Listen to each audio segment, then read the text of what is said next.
The bell above the servants' door at Ashenford Hall had been cracked for 11 winters, and the housekeeper who kept the keys had been told, each spring, that a new one would be sent for, and each autumn had been told that the matter would be seen to when the frost lifted, and each frost had lifted and settled again upon the same cracked bell, so that in the end its uneven note had become the only reliable clock in the West Wing, and every soul beneath that roof had learned to measure the hours of their labor by a sound that was, strictly speaking, wrong. It was this bell, and not any grander instrument, that rang out on the morning our story begins. 3 strokes short of 6, in a light too pale to be called light, and a cold too settled to be called new, and it was to its cracked summons that a young woman crossed the flagstones of the lower passage, with a basket of mended linen upon her hip and a folded letter in her sleeve that she had not yet decided whether to send. Her name, for now, will be enough. Myron Colthrop, 23 years of age, orphaned in the second winter of the northern fever, kept alive since by the strict economy of a body that had learned very early to require little, and by a mind that had learned somewhat later to require nothing at all it could not give itself. She was a seamstress by trade, a bookkeeper by accident, and a governess by the reluctant charity of a house that could not decide, month to month, which of these 3 uses of her it valued most, and paid her accordingly for none of them in full. Of her face little needs be said, for she had spent a decade at pains to make it unremarkable. Of her hands, however, a great deal will be said before we are done, for her hands were the first thing any honest observer noticed about her, being long and clever and reddened at the knuckles, and never for one waking hour without work in them. She was carrying that basket, and that unsent letter, past the door of the small breakfast room when the second bell rang, the private one, and she paused, as any servant of that house had learned to pause, because the private bell was rung by only one hand, and that hand belonged to a man who did not ring twice. There is, in every great household, one figure whose displeasure organizes the weather of the rooms, and at Ashenford that figure was the master of it, the Duke of Ravenmere, 35, a widower these 7 years, a landlord these 12, and a man whose grief had long since ceased to look like grief, and had begun, instead, to look like winter. He had summoned her. She had known since the previous evening that he would summon her. She had known since the previous evening what he intended to say. She had known since the previous evening that she had 1/4 of an hour in which to decide whether she would answer as a servant answers, which is to say silently, or as a woman answers, which is to say with the whole of what she was. She set the basket down upon the low chest by the door. She smoothed her apron once, not from vanity, for she had none left to smooth, but from habit, which is the poor relation of ceremony. She lifted her hand to the door, and did not knock, for a knock, in that house, from her, would have been an impertinence. Instead, she waited, as she had been trained to wait, until the door was opened for her by the man who had rung. And here, before any other word is said between them, let it be told plainly what neither of them yet knew. Though the older of the 2 servants in the passage had begun that morning to suspect it, that everything which followed in the long life of Ashenford Hall, the setting right of an old wrong, the closing of a longer wound, the restoration of a name that had been quietly bled for 2 generations by hands supposed to preserve it, began in that 1/4 of an hour at that door, and that neither the Duke nor Myron Colthrop, standing on either side of a threshold neither had yet crossed, understood how much they were about to owe to a bell that had been broken for 11 winters, and had never, in all that time, been mended. The door opened. He was standing at the far window, his back to her, and he did not turn. He said, without turning, that she might come in and close the door behind her, and she did both, and set her hands one upon the other before her, and waited, as she had been trained. He turned, then, and looked at her, and it must be said that he looked at her fairly, which is to say without heat, and without shame either. As a man looks at an account he intends to settle before the end of the day. He was tall and dark and correctly dressed even at that hour, and he had the particular stillness of men who have been much alone and have come to prefer it. He said her name once, in the level voice he kept for facts, and then he said that he was sorry to have called for her so early. And then he said that he would not keep her long, for he had been thinking, these 3 nights past, and had arrived at a decision, and it was proper that he should tell her of it himself, and not by the hand of any other. She inclined her head, which was the courtesy required of her, and she said nothing, which was the courtesy she required of herself. He crossed to the small table by the fire, and he set his hand upon the back of a chair, and he did not sit. He said that he had, for reasons which need not detain them, concluded that her position in the household was no longer tenable, that she had performed her duties, as far as he had observed them, without complaint and without fault, that the fault, if fault there was, lay entirely with the arrangement itself and not with her, and that he would furnish her, at his own charge, with a letter of character sufficient to place her in any house within the county, and with a sum against her passage to that house, and with a week's grace at Ashenford in which to make her arrangements. It was, by the standards of his rank and of his century, an act of unusual kindness, and he delivered it as such men deliver kindness, which is to say as if he were reading it from a page he had already closed. He looked at her when he had done, and there was in his face the composed expectation of a man who had settled, in advance, what shape her reply would take. He expected tears, and he had steeled himself against them. He expected a plea, and he had prepared. With a slight and honest reluctance to refuse it, he expected, above all, silence, for silence was what women of her station had been taught to make when men of his told them their livelihoods were at an end. He did not expect what he received, which was neither of these 3 things, and it must be said in his defense that no man of Ashenford Hall, in living memory, had ever expected of a servant what Marin Colthrop that morning gave him. She did not weep. She did not lower her eyes. She looked at him, and she said, quietly, that she would answer him in a moment,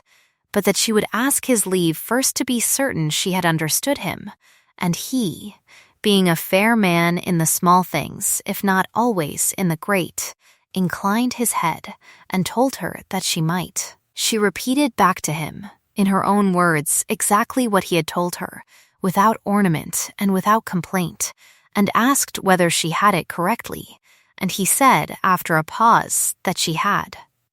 She then said, still quietly, that she would in that case ask him a further courtesy before she accepted his terms or refused them, which was that he would permit her to name to him such reasons as she could find why the decision he had reached, though generous in form, was mistaken in substance, and to name them to his face, as he had named his decision to hers. He looked at her for the length of one slow breath, and there passed across the level surface of his composure the first small ripple of a thing that was not yet interest and was no longer certainty. He said that she might. She thanked him. She did not sit, for she had not been invited to sit, and she would not have sat had she been. She stood where she had stood, with her hands folded before her, and she said, in the voice she used to read accounts aloud, that she would ask him only to name a single reason he should not send her away, and that she would meet it with 3. He said nothing. This, then, was the hour, and the room, and the 2 people in it, and the choice about to be laid down between them, and if the reader will consent to hold the moment where it stands, with the fire crackling low and the cracked bell silent in the passage and the folded letter still in the sleeve of the young woman who had not yet decided whether to send it, we may now. Before her 3 reasons are spoken, tell what must be told of the years and the wounds that had brought each of them to that threshold, for there is no understanding the answer she gave without first understanding the debt that had been owing at Ashenford Hall for a great deal longer than either of them had been alive. The house had come to the present Duke by the ordinary route of grief, which is to say through the death of an elder brother he had loved and a father he had not, and had come to him in the 27th year of his age, with an estate whose books were kept by a man named Falgrove, who had been steward to that family for 31 years, and who had, in the phrase of the country, buried 3 masters and would in time bury a 4th. Falgrove was small and tidy and tired, and had spent 30 years apologizing for the ambitions of others, and had none left of his own. His manner was courteous to the point of self-erasure, and his ledgers were, to the eye that did not look twice, models of their kind. The Duke had not looked twice. He had had, in those first years, other places to put his eyes, chiefly upon the face of a young woman named Isolde, whom he had married at 28 and buried at 29,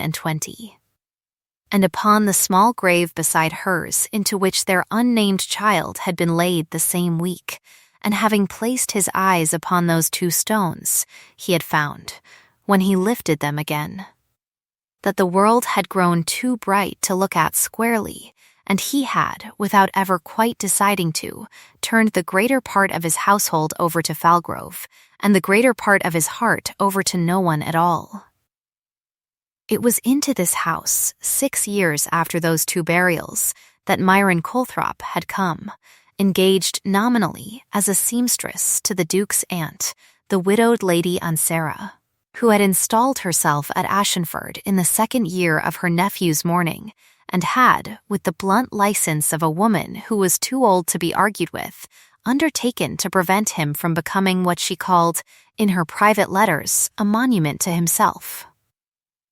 Myron had been then 19, and had brought with her 1 trunk and 1 recommendation from a vicar's widow,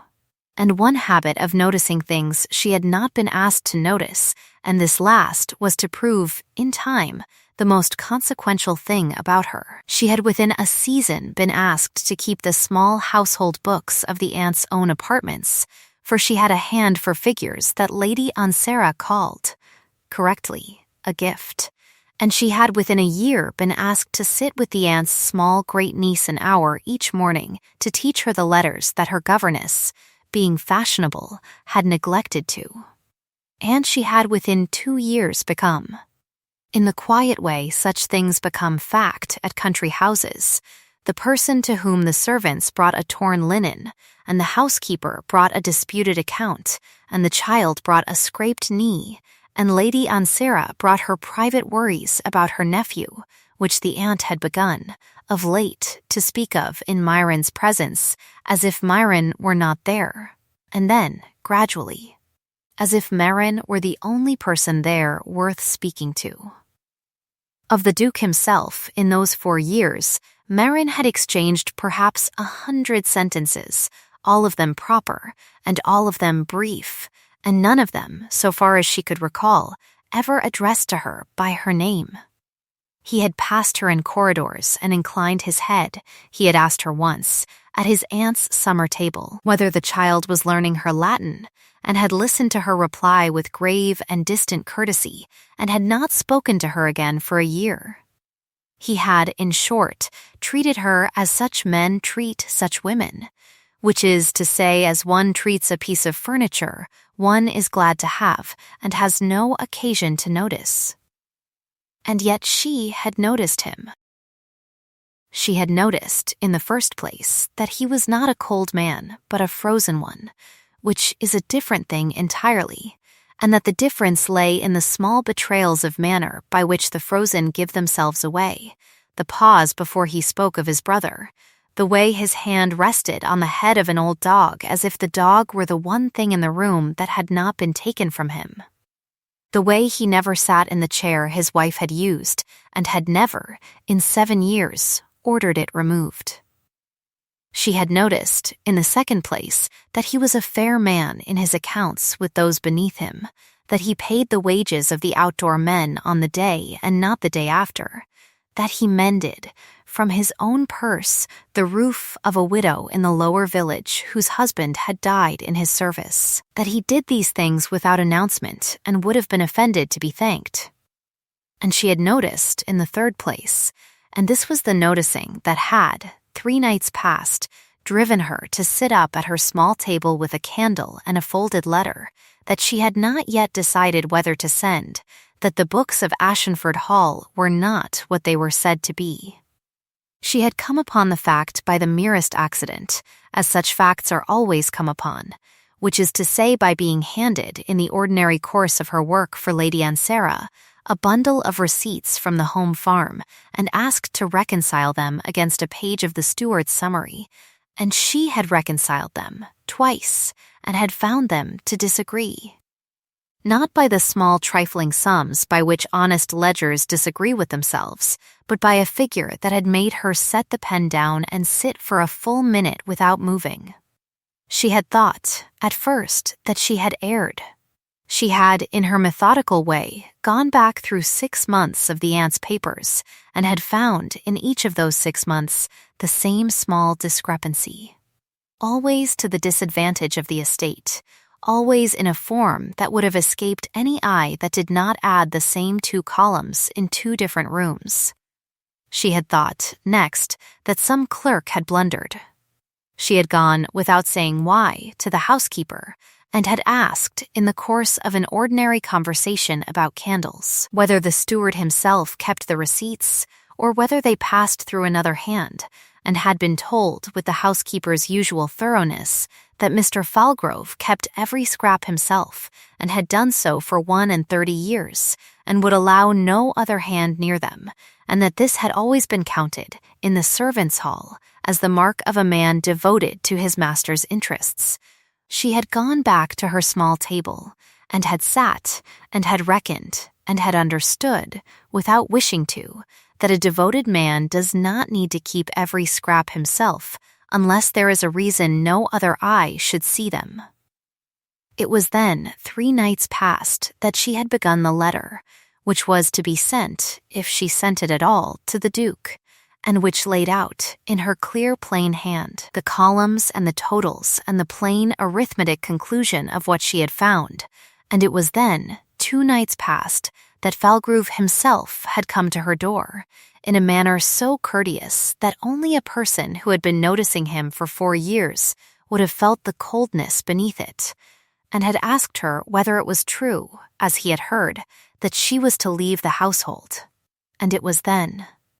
in his answer to her surprise, that she had understood that whatever she had discovered, he had already understood that she had discovered it, and had already gone quietly to the Duke with such reasons as a devoted steward gives for the removal of a servant who has begun, in his careful phrase, to overstep the modest scope of her position.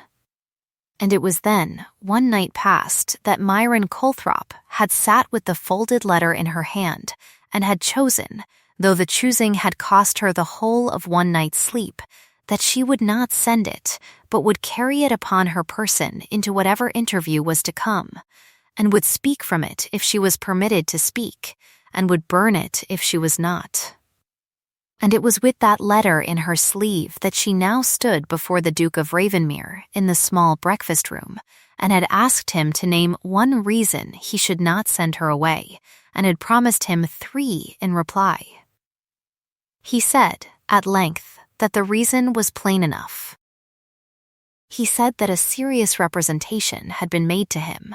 by one whose long service he had no cause to distrust, that she had begun to make herself busy in matters that lay beyond her employment, and that a house of his standing could not permit its accounts to become the amusement of a seamstress. He said this without heat, as a man states a settled thing. He said that he had heard it, and had considered it, and had decided that the kindest course, for her sake and for his household's, was that she should be established elsewhere before the matter became a subject of talk. And there he stopped, and looked at her, and waited, as a man waits who has said what he expects to end a conversation. Myron inclined her head, and said that she thanked him for stating the matter so plainly, for it saved them both the labor of pretending. She said that she would name her 3 reasons in the order of their weight, from the least of them to the greatest, and that she would ask him only to hear the whole of each before he answered any. She said that she would be brief. She said, first, that she had not, at any time, gone into any account belonging to the estate without the express instruction of Lady Ansara, in whose service she was employed, that every receipt that had passed beneath her pen had been laid there by his aunt's own hand, that the labor of reconciling them had been Lady Ansara's household economy, undertaken openly at her table and never in secret, and that if this labor had, in the course of it, produced an observation about the wider books of the house, it had done so as any honest arithmetic produces such observations, which is to say, by accident and not by design. She said this in the level voice she had used to read the receipts themselves, and she said it without indignation, and she said it without embellishment. And when she had done, she waited as she had asked him to wait, and he did not speak. He looked once at the closed door, and once at the fire, and once at her hands, which were folded quite still before her. And he said, with the fractional lift of the chin that in him passed for surprise, that he had not understood that the receipts had been Lady Ansara's. She said, still quietly, that this was the least of her 3 reasons, and asked his leave to give him the second, and he, after a pause, said that she might. She said, second, that a servant might be dismissed for many things, and that most of them were the right of a master to decide without answer, but that a servant dismissed for making herself busy in the accounts of a house had, by the plain custom of the country, the further right to be shown the specific overstepping of which she was accused, so that she might defend herself or, failing that, apologize, and that if she was to be sent away for looking at figures, she would ask him, respectfully, to name the figures she had looked at, and to name the person who had told him that she had looked at them, and to permit her, before any letter of character was written, to answer that person in his hearing. She said this, too, without heat, and she said it looking directly at him, and she added in the same level voice that she asked this not for her own sake, which was a small matter, but for the sake of the house, which was a large one, for a master who dismissed a servant on the word of another servant without hearing the first was a master whose household would in time learn that his ear could be had, and a household that had learned this was a household whose accounts would never again be safe. He did not answer at once. He had, in the course of her second reason, moved his hand from the back of the chair to its arm, and now, without appearing to notice that he did so, he sat down in it. He looked at her across the small table, and he said, after a silence in which the cracked bell in the passage did not ring, and the fire settled once with a small sound, that she had made a point he would consider, and that she might give him the third. She said, third, and here for the first time her voice altered, not into feeling, for she did not permit it feeling, but into the plainness with which honest people say difficult things, that she had, in the ordinary course of Lady Ansara's household accounts, been brought, without seeking it, to a conclusion about the larger books of the estate which she had not yet laid before him, because she had not been certain she would be believed, and because she was not, even now, certain she wished to be the person who laid it before him, but that if she were sent away this week, upon a letter of character however generous, the conclusion would go with her, and the papers upon which it rested would remain in the hand of the one person at Ashenford who had every reason to see that. they were never opened by another, and that this, more than the small matter of her employment, was the reason he should not send her away, for she was not, in the end, asking to be kept. She was telling him, respectfully, that if he sent her away, he would be dismissing not a seamstress, but a witness, and that the debt he would incur by doing so would not be to her, whose loss was slight, but to the name of his house, which had, by her reckoning, been quietly bled for a great many more years than either of them had been alive. She stopped. She did not look away. She drew the folded letter from her sleeve, and she laid it upon the small table between them, and she stepped back one pace, and she set her hands again, one upon the other, before her. And she waited. It must be recorded, for the sake of the ledger this story keeps of him, that the Duke of Ravenmere did not, in the moment following, do any of the several things a lesser man in his position would have done. He did not raise his voice, though the third reason had been an accusation against a servant of 31 years' standing. He did not send her from the room. Though the accusation had been laid upon his own table, he did not laugh, which is the last defense of frightened pride, and he did not, at any point, take his eyes from her face. He sat quite still, with one hand upon the folded letter and the other upon the arm of the chair, and he looked at her as a man looks who has been shown, at close quarters and without warning, that the room in which he has lived for 7 years contains a window he had not known was there. He said, at length, and quite quietly, that she had made 3 reasons, and that he had, upon consideration, no immediate answer to the second, and that he was, upon further consideration, without any answer to the third, and that he would ask her, before he opened the letter she had laid upon the table, whether she was prepared to stand by every word within it, in his presence and in the presence of the man it concerned, and to say those words again exactly as she had written them. She said that she was. He said that in that case he would ask her to remain at Ashenford, upon her present duties and at her present wage, for a fortnight, at the end of which he would have called into the house such persons as were necessary to examine the matter, and that until that fortnight was concluded, she would speak of what had passed between them to no one but Lady Unsera, whom he would inform himself, and to the small great niece, whom she would continue to teach as if nothing had occurred. For children were the first casualty of adult disturbance, and he would not have it so at Ashenford. He said, further, that he wished her to understand that he was not asking her to remain out of any obligation for the wrong he had come very near to doing her, though he acknowledged the wrong plainly, and would in time make it good. He was asking her because she had, in the space of 1/4 of an hour, shown him that the fair dealing of his house had for a long time been in her keeping and not in his, and that a man who understood this and did not act upon it was not the master of Ashenford, but its ornament.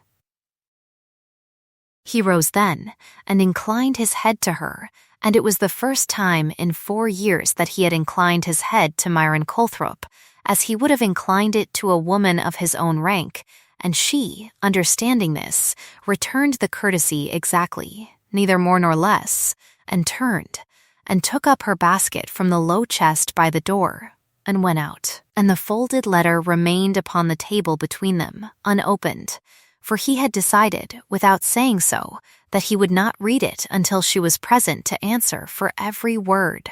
and that this small delay was the first debt he owed her and the least of many he would owe her before the year was out. We will take a very short break here. If you are enjoying this story, please take a moment to subscribe so you will not miss what happens next. The fortnight that followed at Ashenford Hall was, to the eye of anyone who did not know what had passed in the small breakfast room, an entirely ordinary fortnight, and it was the design of both the Duke and Myron Colthrop that it should appear so. The child took her letters at the accustomed hour, the housekeeper carried her disputed accounts to the accustomed door, The cracked bell above the servants' passage rang 3 strokes short of 6 and was not mended, and Mr. Falgrove, whose 31 years of service had taught him the value of appearing to notice nothing, appeared to notice nothing, and continued to keep every scrap of the estate's papers in the small locked room off the steward's parlor, and continued to bring, on the accustomed morning, his weekly summary to the Duke, and continued to receive, at its conclusion, the Duke's accustomed word of thanks. That the Duke's word of thanks was now delivered in the same level voice he had used upon Marin, which is to say the voice he kept for facts, and that the small tightening about his eyes as he pronounced it was new, escaped Falgrove entirely, for Falgrove had spent 31 years reading the surface of his masters, and had never taught himself to read the depth. Meanwhile, in the aunt's small sitting room, a labor was quietly proceeding that the surface of the house did not disclose. Lady Ansera, who had been told the whole matter by her nephew on the evening of the interview, and had received the telling with the resigned nod of a woman who had suspected as much for a decade without permitting herself to know it, had laid open to Myren every paper of her own accounts, and had sent, by her own hand and under her own seal, for a certain Mr. Pruitt, a country attorney of dry manner and honest reputation, who arrived on the 3rd morning with 2 clerks and a leather case, and was installed, without ceremony, in a small room above the library, and was told that he was to examine, without disturbance and without haste, such papers as should be brought to him by Miss Colthrop, and to render, at the fortnight's end, his opinion in writing. On the 4th morning the Duke himself, in the private hour before the house was risen, went down to the steward's parlor, and, in the courteous voice of a master who has thought of a small matter he would like to see for himself, asked Mr. Falgrove for the receipts of a particular quarter of a particular year, being the year of the roof of the widow in the lower village, and being a quarter in which Myron had noted, in her folded letter, the first of the discrepancies she had found, and Mr. Falgrove, whose face had gone the color of good paper as the request was made, and had recovered itself before the sentence was done, brought the receipts, and laid them upon the table, and stood, with his hands quite still at his sides, while the Duke turned them one by one,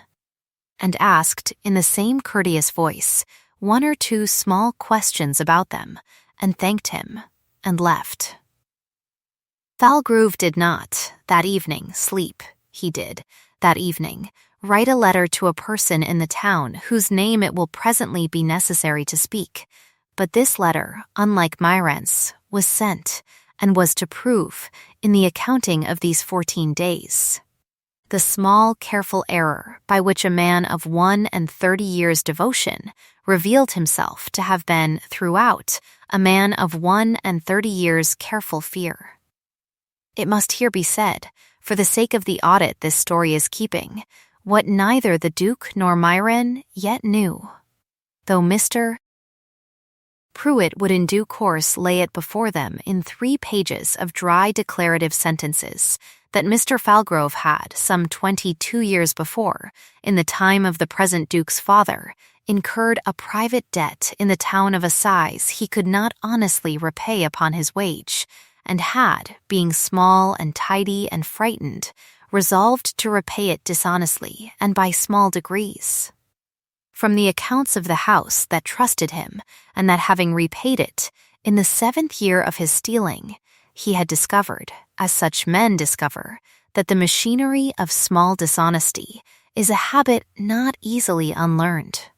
and that once one has taught oneself the trick of a wrong figure in a right column, the wrong figure appears there, year after year, of its own accord, and that in the 22 years since his original debt had been settled he had continued to draw,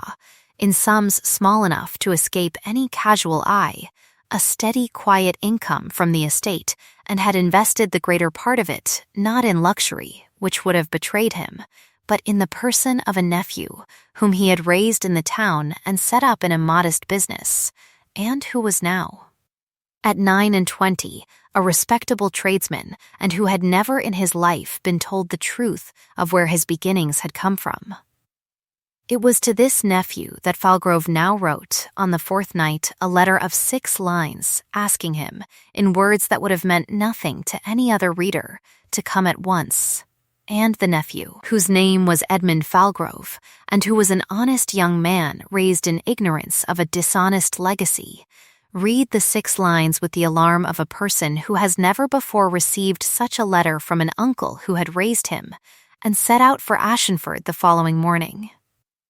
Meanwhile, upstairs, a different labor was proceeding, and it must be said, in the ledger this story is keeping of them, that in the course of that fortnight the Duke of Ravenmere and Myron Colthrop did, without either of them naming it, what neither had done in the 4 years they had lived beneath the same roof, which was to sit at the same table, over the same papers, for the same purpose, for hours at a time. He had, at the beginning of the 2nd week, taken to bringing his own weekly summary up to the aunt's sitting room, and to laying it beside such comparisons as Myron and Mr. Pruitt had prepared, and to going through, line by line, the arithmetic that had not, for 31 years, been gone through by any hand but Falgrove's, and Myron, who had spent 4 years being addressed by him as a piece of furniture, was now addressed by him, without ceremony and without patronage, as the person in the room who understood what she was looking at, and who was to be listened to when she pointed at a column and said, quietly, that this figure and this figure did not agree. He listened. He asked questions, and the questions were not the questions of a man who wished to appear to listen, but of a man who wished to understand. And when, on one such afternoon, he asked her, in the level voice he kept for facts, how she had first learned to read a set of books, she answered, without embellishment, that her father, a country apothecary, had taught her to keep his shop's accounts at the age of 10, and that after his death she had kept, for a vicar's widow, the small books of a school for orphaned girls, and that this was, so far as she knew, the whole of her qualification, and that she had never claimed more.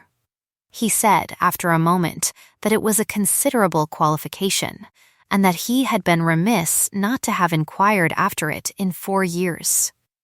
She inclined her head, and did not answer, and returned to the column of figures before her, but Lady Ansara, who was mending, by the fire, a small tear in a child's stocking, permitted herself the fractional smile of a woman who has, without any assistance from either party, understood a great deal at once, and did not, being wise, say a word of it aloud.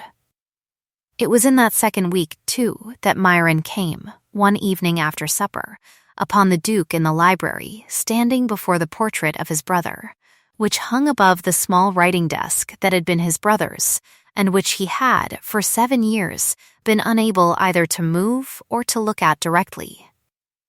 He was looking at it, that evening, quite directly. He did not turn when she came in, for the door was open and she had not intended to intrude, and had begun already to withdraw, he said, without turning,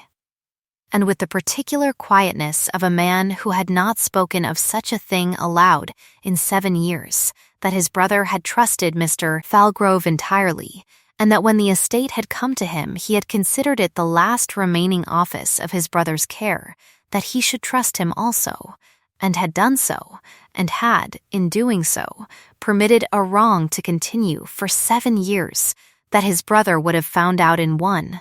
and that he did not know. He said, whether it was a greater unkindness to his brother's memory to have kept the trust so long, or to break it now.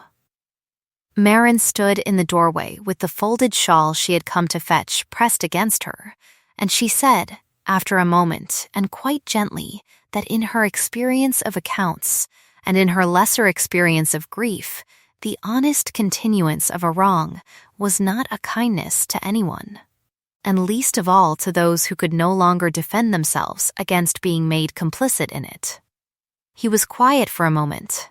He said, still without turning, that this was the sort of sentence his aunt was accustomed to speak, and that he had never expected to hear it from any other mouth in the house.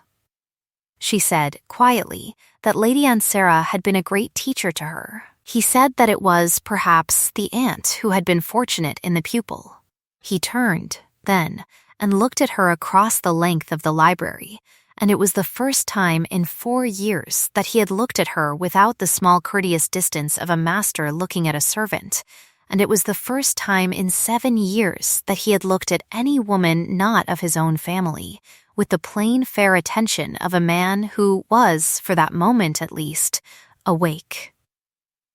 And Myron, who had been trained in 10 years of hard economy never to require anything of a look, received it in silence and inclined her head and withdrew and did not sleep for 2 hours that night, which was a small thing she permitted herself once and did not permit herself again. On the 10th morning of the fortnight, Mr. Pruitt sent down word that he was ready to render his opinion, and on the 11th morning the household of Ashenford Hall, without knowing it was doing so, held its breath. The Duke received Mr. Pruitt in the small breakfast room in which Myron had, 13 days before, stood with her hands folded and her letter in her sleeve, and Myron, at his request, was present, and Lady Ansara, at her own insistence, was present, and no one else was told. For the courtesy the Duke had ordered was still in force, and Mr. Falgrove himself, in the steward's parlor below, was going through the weekly summary as he had done every 11th morning of every year for 31 years, and did not, so far as any observer could tell, expect that the door would be opened at 10 of the clock, and that he would be requested by the Duke's own voice to come up. Mr. Pruitt's opinion ran to 3 pages, and consisted, in its greater part, of a sober columnar reconstruction of the estate's actual receipts for the past 22 years, laid against the figures Mr. Falgrove had for those years reported, and it disclosed, in the plain arithmetic that had been Myron's whole method throughout, that the estate of Ashenford had, in the course of those years, been drawn upon in sums averaging a little less than the annual income of a country tradesman, and that the total, when added, came to a figure of such quiet magnitude that when the Duke read it aloud in the level voice he kept for facts his voice, for the first time in the memory of anyone in the room, was not quite level. It shook once and steadied and went on, and when it had gone on to the end, he set the papers upon the table, and he looked at Myron and he said, without ceremony, that she had been correct in every particular,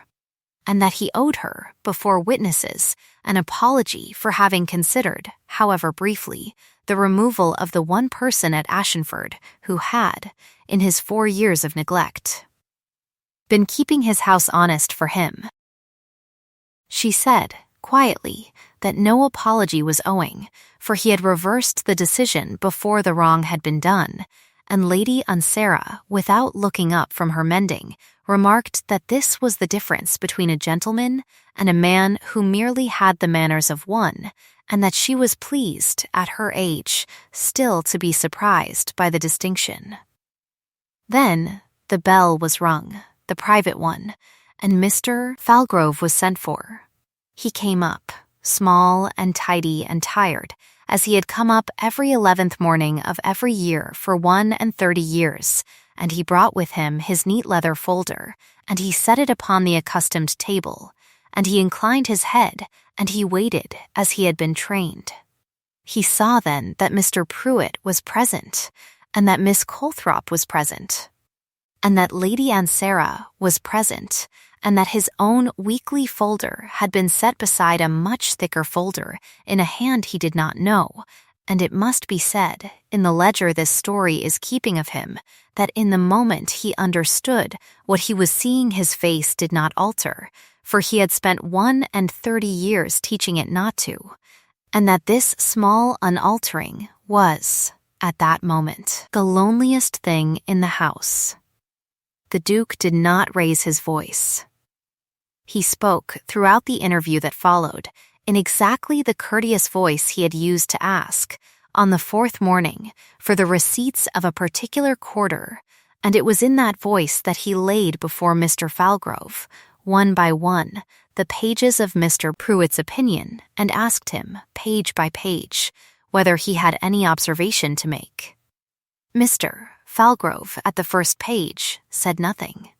At the second, he said, in a small voice, that there had perhaps been an error in the copying. At the third, he said nothing again.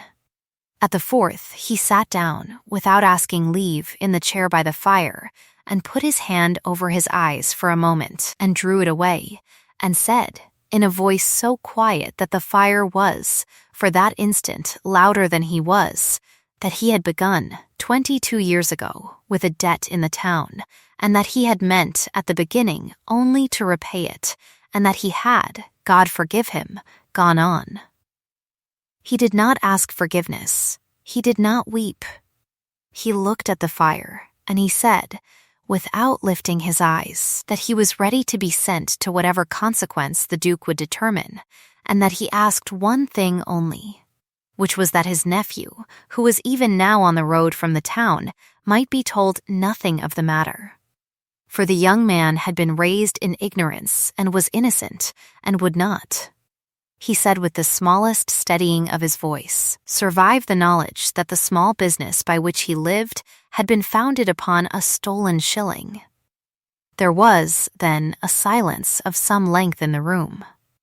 The Duke did not speak at once. He looked once at Mr. Pruitt, and once at his aunt, and once at Myren, whose face was set in the composed stillness of a woman who had been trained not to intrude her feeling upon a scene that did not belong to her, and it was upon Myron's face that his eyes rested longest. He said, then, still in the level voice he kept for facts, that Mr. Falgrove would leave Ashenford Hall that evening, that he would leave with a small pension sufficient to keep him, in humble lodging, until his death, that this pension was not offered as a kindness, but as a preservation of the house's dignity, for Ashenford would not be the sort of house that permitted a servant of 31 years to die in the poorhouse, whatever his sins, that the greater sum stolen would not be pursued for return, being unrecoverable, and, in any case, not the point, that Mr. Pruitt would draw up a plain instrument to this effect before the day was out, and that the nephew, when he arrived, would be told by the Duke himself that his uncle had retired upon his own request, being in poor health, and would be told nothing further, and would be assisted, if he wished, into a slightly larger business in a different town, at the Duke's private charge, in memory of his uncle's long service, and in return for the young man's silence about a matter he did not know had ever occurred. He said this without heat, and without softening either, and when he had done Mr. Falgrove sat quite still for a moment, and then rose, and inclined his head to the Duke as low as his small frame would permit, and turned and left the room, and it was noticed, by everyone in it, that as he passed Merin he did not lift his eyes to her, and that she, for her part, made no motion of triumph, but only once inclined her head to him as he went out, as one honest bookkeeper inclines the head to another, and that this small courtesy from the person he had tried to have sent away was the heaviest sentence pronounced upon him that day, and that he carried it with him out of Ashenford Hall, as heavy men carry heavy things, which is to say without complaint, and did not, so far as any letter recorded, ever complain of it in the 4 quiet years that remained to him in his lodging in the town. And when he was gone, and the door was shut, and Mr. Pruitt had gathered his papers, and Lady Aunt Sarah had risen and taken her mending under her arm, and remarked, in the general direction of the fire, that she believed she would take her tea in her own room, and had gone out with the particular briskness of an old woman who has decided to leave 2 people alone in a room, and does not wish to be asked why, the Duke of Ravensmere and Myron Colthrop were, for the first time in 14 days, without witnesses. He did not, at first, speak. He stood at the window, as he had stood on the morning of the interview, and he looked out at the low winter light on the frost of the south lawn, and he said, without turning, that he had been thinking, this fortnight past, and had arrived at a further decision, and that it was proper that he should tell her of it himself, and not by the hand of any other. She said, quietly, and with the small ghost of a thing that was almost a smile, that she had heard him say such a sentence once before, and that she would in this case ask leave to hear the whole of it before she answered. He turned, then he did not cross the room to her. He stood where he had stood, with his hand upon the small table upon which, 13 days before, she had laid a folded letter, and he said, in the level voice he kept for facts, and yet with the smallest unsteadiness beneath the level, that he had lived for 7 years in a house he had thought he understood, and had discovered in 1/4 of an hour that he had understood almost nothing of it, that this discovery was owing entirely to her, and that he had come, in the course of the fortnight, to understand a further thing, which was that he had grown accustomed, in those 7 years, to the presence in his house of a person whom he had, out of the long habit of his rank, refused to see, and that the discovery of her, at 3 and 20, as at 9 and 20, and at every year between, had been made not by any grand event, but by the slow accumulation of small honesties, which was the only kind of discovery, he now believed, that could safely be relied upon. He said that he was not, in saying this, offering her anything he had a right to offer, for the difference of station between them was not a small thing, and he would not pretend it was, that he was aware he was speaking 2 weeks after a morning on which he had come very close to dismissing her, and that he would understand and honor any answer she made, but that if she would consent to remain at Ashenford not as his aunt's seamstress, nor as the child's governess, nor as the person to whom the housekeeper brought her disputed accounts, but as the mistress of the house whose honesty she had, without being asked, been keeping for 4 years, he would count himself, for the first time since his brother's death, in the debt of the future rather than the past. And here, at last, he crossed the room. He did not touch her.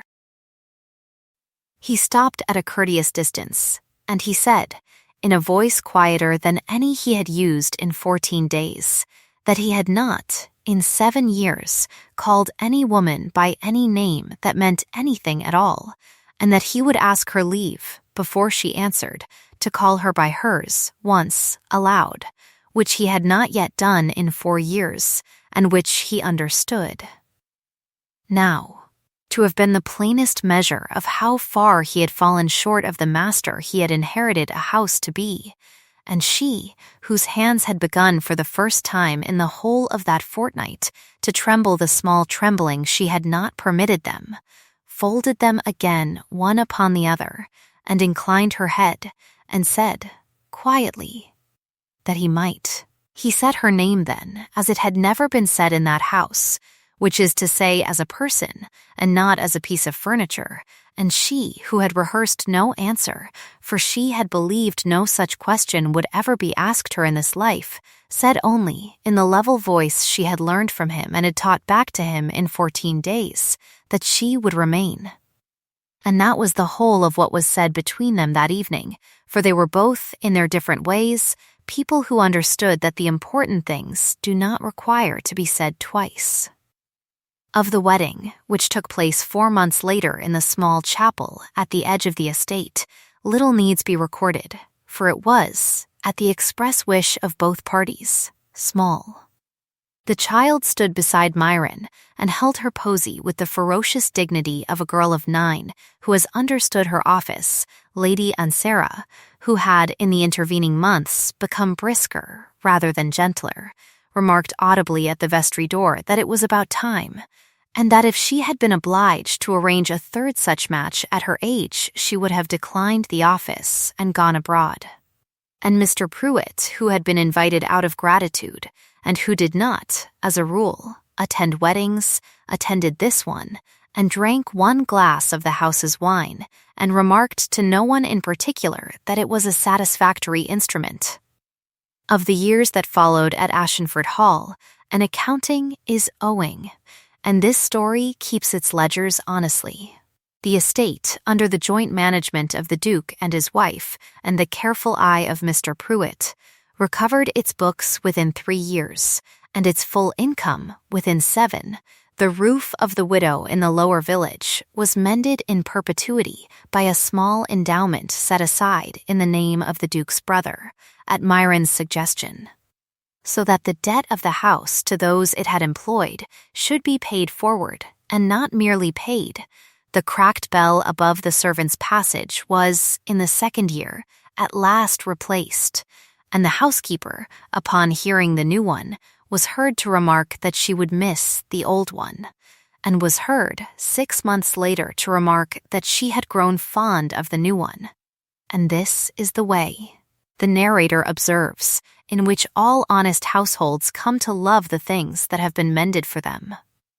Mr. Falgrove died, quietly, in his lodging in the town. In the 4th winter after his departure, a note was found upon his table addressed to Miss Colthrop, whom he had never learned to call by any other name, in which he thanked her, in 6 lines, for the courtesy she had shown him at the door of the small breakfast-room, and asked her, if she could, to remember him in her prayers,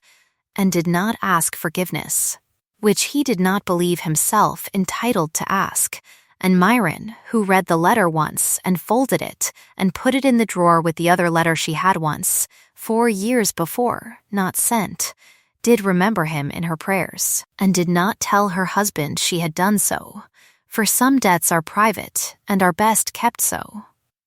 His nephew Edmund prospered, in the different town, in the slightly larger business, and never learned the truth of his beginnings, and named his first child after his uncle, and this the narrator counts as one of the small unearned mercies by which honest futures are built upon dishonest pasts, and does not pretend to explain further, for such mercies are the province of a keeper of accounts higher than any at Ashenford.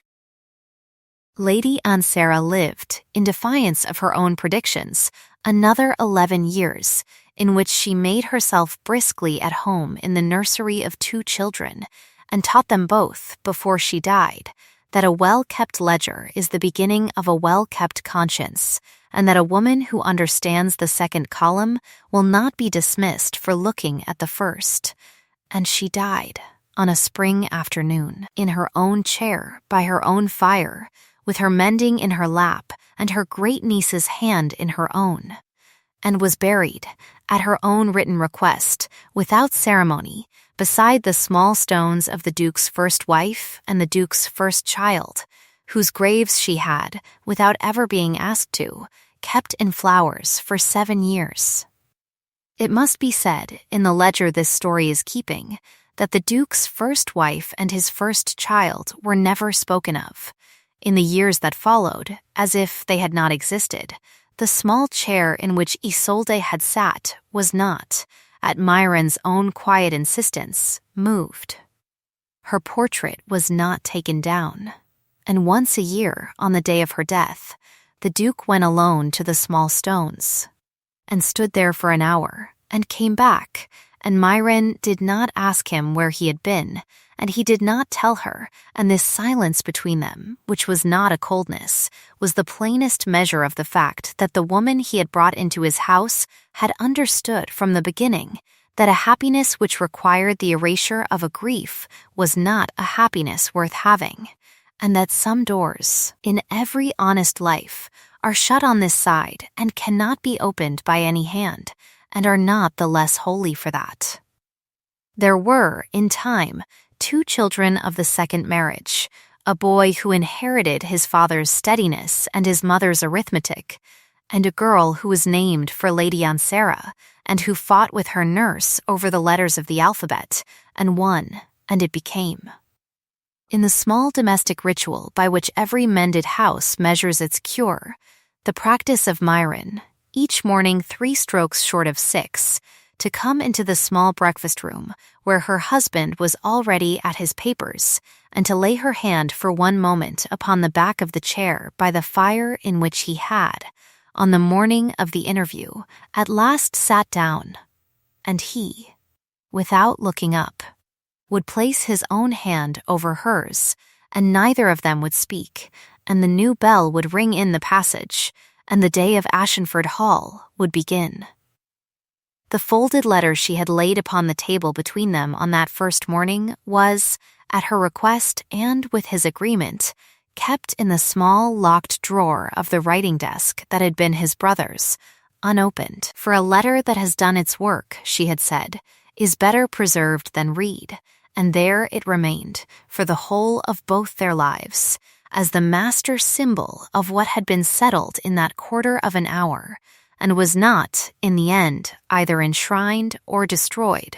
but was simply kept, as honest people keep the receipts of debts long paid, in case the accounting should ever be called for.